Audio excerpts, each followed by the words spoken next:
You are Locked On Boston College, your daily podcast on the Boston College Eagles, part of the Locked On Podcast Network, your team every day.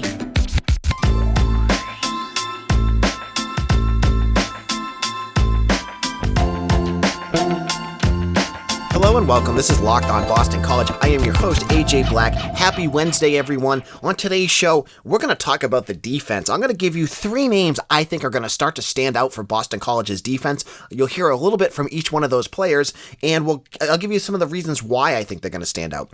And for news today, I'm just going to go over Monday's scrimmage, to talk about what stood out, what names popped up, and what we learned from that first scrimmage. So let's kick it off with the news. On Monday, Boston College held their first scrimmage at the Chamberlain Field, which is right next to the Fish Field House, and it was their first of two scrimmages that they're going to hold over the summer.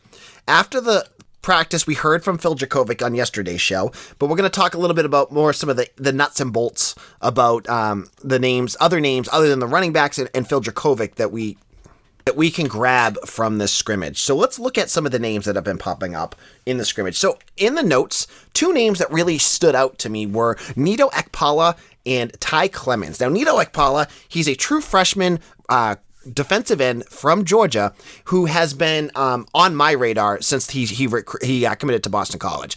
Now, when he committed, John Garcia of SI All-American, who covers the South and is big into the recruiting down there, said, AJ, this guy is an animal. He's going to be a beast on that defensive line. And it started to show. I mean, he had a huge senior season in Georgia. He was a track star. He's fast. And on Monday, he had his first sack. He combined with Ty Clemens, who's a name I haven't talked about, but I've seen him pop up a couple times. So he's a name that you might want to watch for, who is also a defensive end from Alabama. He was one of those later commitments for the class of 21. So there you see it, Marcus Valdez and Brandon Barlow and Shataz Salah, they're probably going to be the starting defensive ends this year, but you know that there's freshmen now competing to knock them off and maybe steal spots if they're not up to that potential, or if, God forbid, someone gets hurt.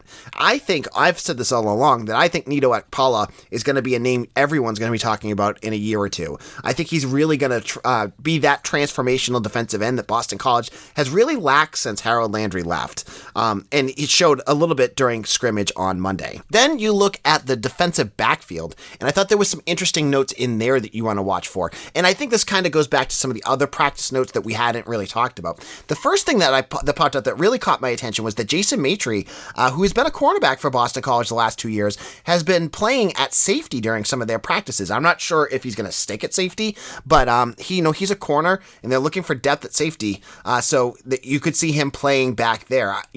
With Mike Palmer, Deion Jones, Jaiden Lars Woodbey, and John Mamuse already coming back, and you guys got you got Steve Lubisher and Connor Greco also waiting to play as well. You never know where they're going to use Matry, but with the 5 defensive back look, if that makes him more, you can use him more in different spots. It's a win-win for Matry right there.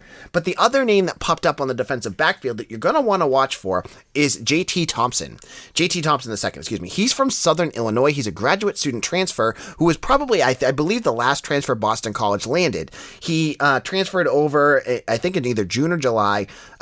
And it sounds like from the way he's been playing and the reports that we get that he is on his way to cracking the 2 deep, especially if Matry's moving to safety. I think that Thompson could be a name you're going to want to watch for. He's long, he's lengthy, and I know he's a guy that is really trying to push his draft grade up so that he can get into the NFL.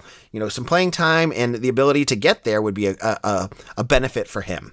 And we've talked about the Jaden Williams, his play. I mean, we got to see if he actually gets on the field, because if they can use him, my goodness, having him out there with Zay Flowers. If you haven't heard, BC referred to him as like a younger Zay Flowers, like with speed. He had 4 touchdowns in a practice a couple weeks ago. He had a big scrimmage again. I mean, this kid's out there making plays. You got to get him on the field, right?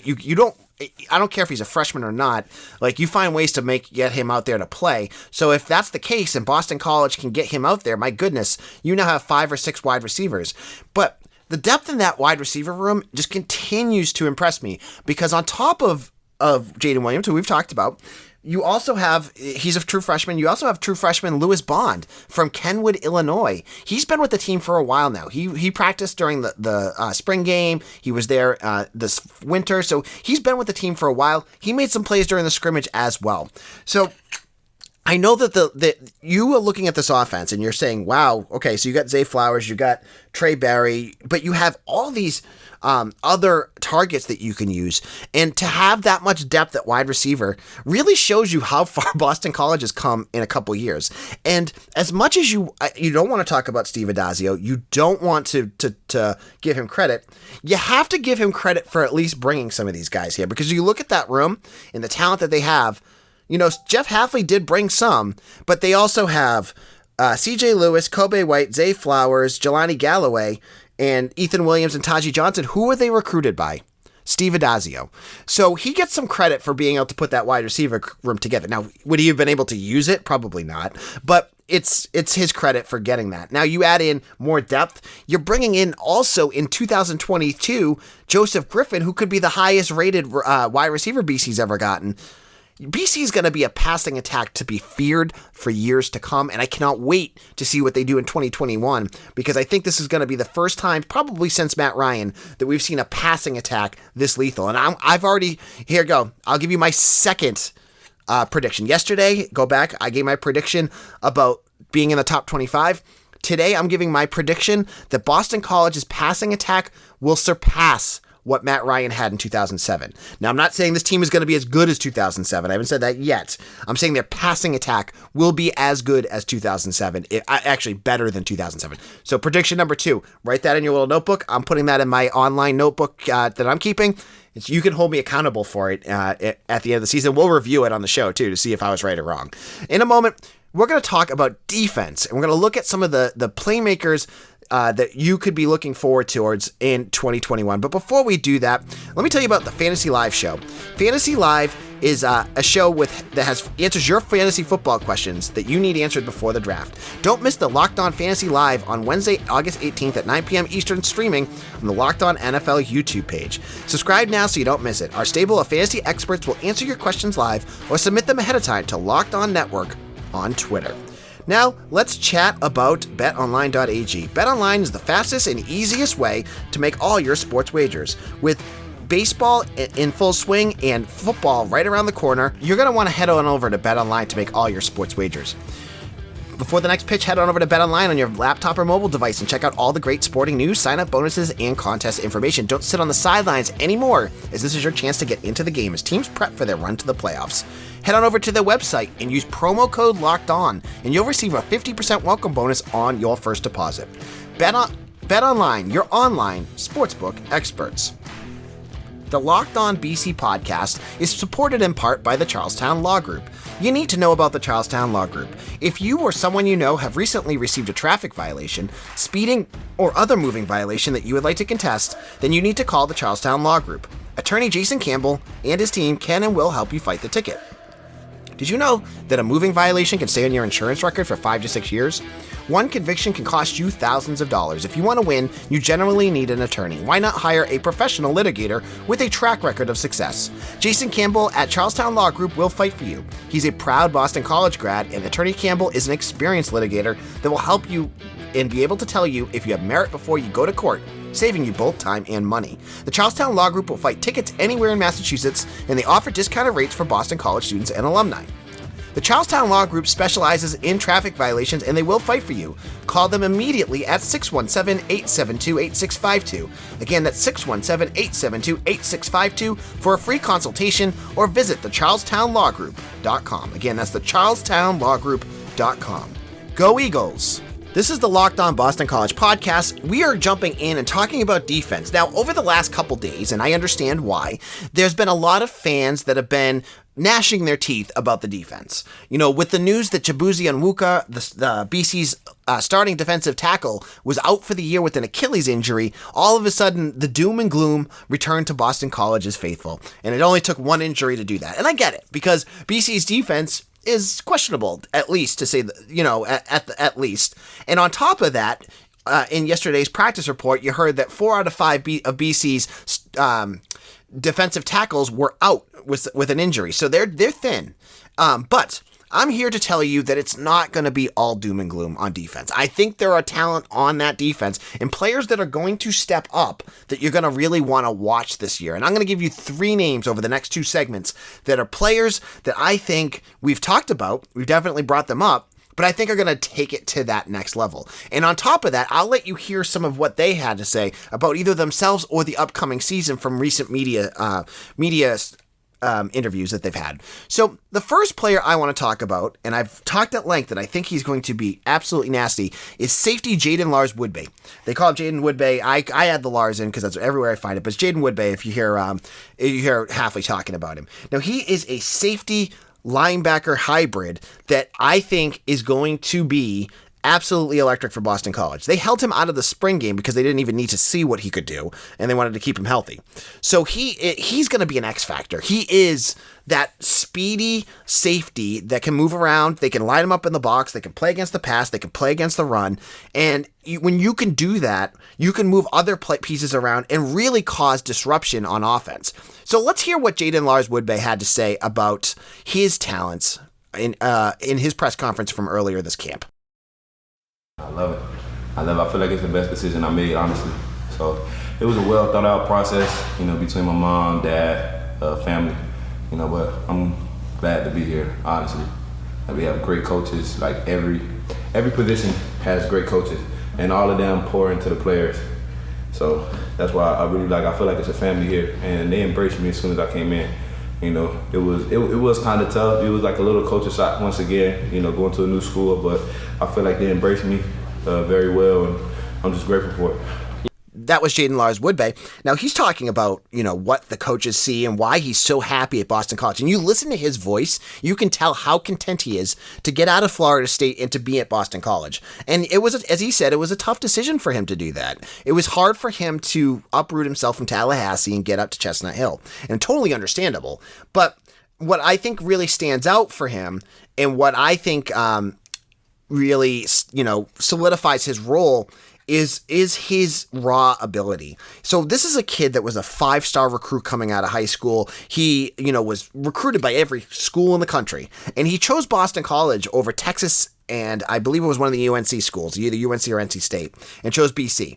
And the reason he did it was because he thought that, Jeff Hafley and that staff would be the right fit for him. And I totally agree. Like, the one thing that I hear when I hear Jaiden talk is a guy that just needs a coach that can mold him, that can really unleash all that raw talent that he has. And if there's any coach that can do it, it's Jeff Hafley, Tem Lokabu, and Azar Abdul-Rahim. The trio on defense, I think, are going to make him an electric defender. Watch. You're going to see him in the box as a linebacker, supporting against faster quarterbacks. He'll be blitzing. I've seen plays where he, comes off the edge, flying. The guy can run about a 4.3, I believe, if I remember reading that. So he's a guy that can do everything. Now let's hear one more comment from Jaiden as he talks about his role on the team. Energy. I'm always bringing that aggression, and I'm a team player, and I like to have fun on the field too. I like to bring all the dudes around me, and I want to spread my versatility as well. So me being able to play multiple spots on the field, I feel like that's what can separate me and help me become one of the top defenders. Wants to be one of the top defenders? I could see that happening. So Jaiden Lars Woodbey is one of our players that you're going to want to watch for. Now, let's look at someone else. Let's go to the defensive line, because that's where all the gnashing of teeth starts. So that's where a lot of people are like, oh man, BC can't rush the quarterback well. They can't consistently contain a quarterback. They really struggle here. Who is going to be the guy that steps up? And, you could look at the freshmen. As I said in the first segment, there's Nito Ekpala, there is Ty Clemens, Donovan Azaraku. There's a bunch of guys that are ready to step up. I'm not sure if they're there yet, but they could be. Now, you're going to want the experienced leaders to do that. And there's one guy who consistently gets to the quarterback just a hair late, I feel like, and has all the moves to do it. And that's Marcus Valdez. And in a moment, we're going to talk about Valdez and why I think he could be primed to really have a breakout season for Boston College. But let me tell you about Built Bar. Built Bar is a protein bar that tastes like a candy bar. It's 100% covered in chocolate and is delicious. It doesn't taste chalky or gritty like some of those other protein bars, and they come in 9 delicious flavors right now. Coconut, coconut almond, double chocolate, salted caramel, peanut butter brownie, mint brownie, raspberry. And if you don't know which one you want to try, they have a mix box. You can figure out which one you like the best. I love the chocolate coconut almond, but I'm also a big fan of their specialty flavors. I have one that was a limited time for a while, the birthday cake. Hopefully that one comes back because I really like you guys to try that. And the grasshopper cookie, which they just had. But they have Rocky Road coming out, and I really think that's one you're going to like. It has 17 grams of protein, only 130 calories, 4 grams of sugars, and 4 net carbs, and a bar that tastes like a candy bar. How are you going to beat that? You need to try it out. And to do that, head on over to BuiltBar.com and use promo code LOCK15, and you'll get 15% off your first order. Again, use promo code LOCK15 for 15% off at BuiltBar.com.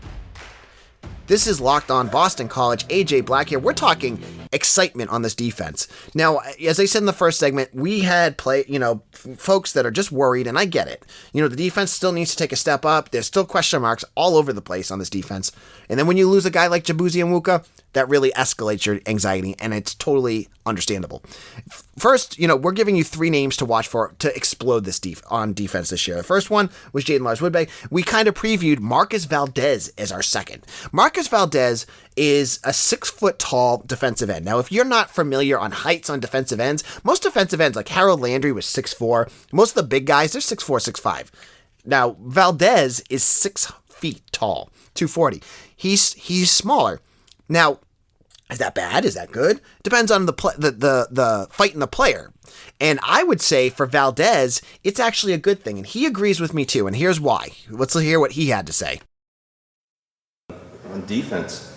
Yeah, I always just got to look at it with a positive mindset. I mean, obviously I'm a shorter guy, but it's default leverage. I'm naturally lower to the ground, which is something that tall people have a harder job doing. So I just try to look at the positives in it. So that means your mind is reading a lot of things when you're lining up, Yeah, I mean, we practice just, different keys of what the offensive line is going to show us.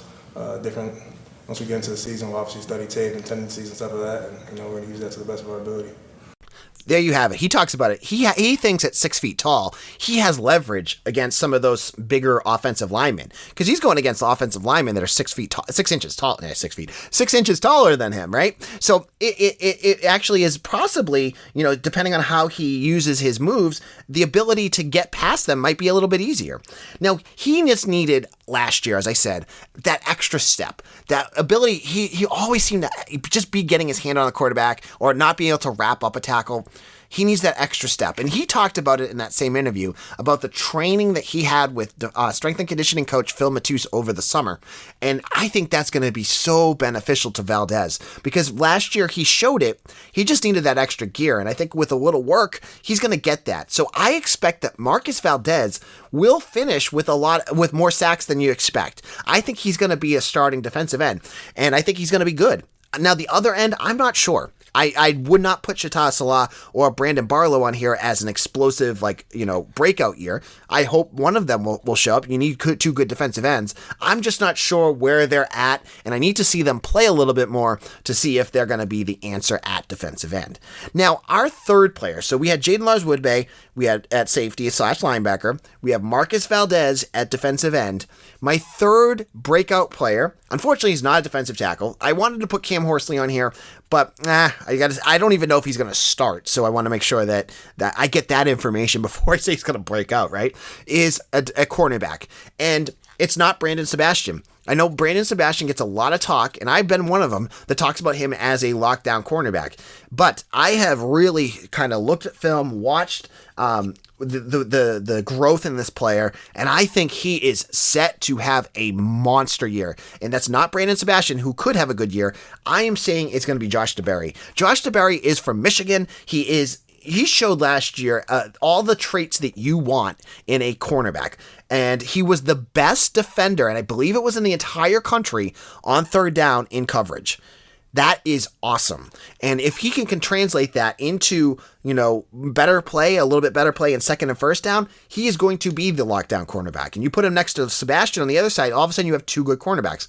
I think DeBerry is going to see his draft stock rise incredibly this year. When you see how tight he does in coverage, the ability to hit players, he's physical. He's the complete package. And let's hear what Josh DeBerry had to say after yesterday's scrimmage. We did pretty good at attacking the ball last year. That's kind of our motto, is getting takeovers and taking the ball away. We still can be a lot better in that area. And then we can always improve in our effort, running to the ball, getting 11 hats on the ball at all times, and just little details, the little kinks that we need to rub out and get the little stuff taken care of. So just like with Jaiden Lars Woodbey, we heard with Phil Matucsz yesterday, Josh DeBerry is a player that's not sitting on his laurels. You know, he could have a good practice. He's still seeing that there's still stuff that he needs to improve on. The stuff that he wants to grow at, and that obviously comes from the top down. That's coaching right there. Like, if you have a coach, like, look at Bill Belichick. He always talks about, and I'm a Pats fan, I apologize. He always talks about all the things they need to improve on. Like, we did great here, but we need to improve here, here, and here. And that's the same with Hafley. He's showing these players that they need to do it. And if DeBerry takes that next step, if he becomes, an all-ACC cornerback, then you have something going on defense. If you have these three players, if you have Marcus Valdez rushing the quarterback, Jaiden Lars Woodbey all over the place, and Josh DeBerry, being a lockdown corner, all you need around them is just solid players. And I think they have that. I think Brandon Barlow could be solid. I'm not going to say he's going to be great. I think that the linebackers, Isaiah Graham Mobley, Chris Banks at defensive tackle, they're going to be good. And that's all you need when you have playmakers around you. You just need good players around them, because those playmakers will make them better. And I think that's what's going to happen this season. So on tomorrow's show, we're going to continue to break down all the breaking news. We're going to continue looking at the upcoming season, and we'll talk more about some of the things that are happening at practice. We'll get into all of that on the show. Make sure to follow us on Twitter at LockedOnBC. And if I could ask you all one favor, head over to youtube.com and look up Locked On Boston College. It's all of our shows on there. All you need to do is hit subscribe. And what that will do is other people who may be Boston College fans, Boston College students, they use YouTube more than maybe older people do. And the more subscribers I have, the more likely it'll be that people find Locked On Boston College. And it'll help the podcast grow. So all I need you to do is go to youtube.com, hit subscribe on Locked On Boston College, and you will be the man or the woman of my life. Thank you so much. We'll see you all again for tomorrow's show. Hope you have a great Wednesday, everyone. Take care.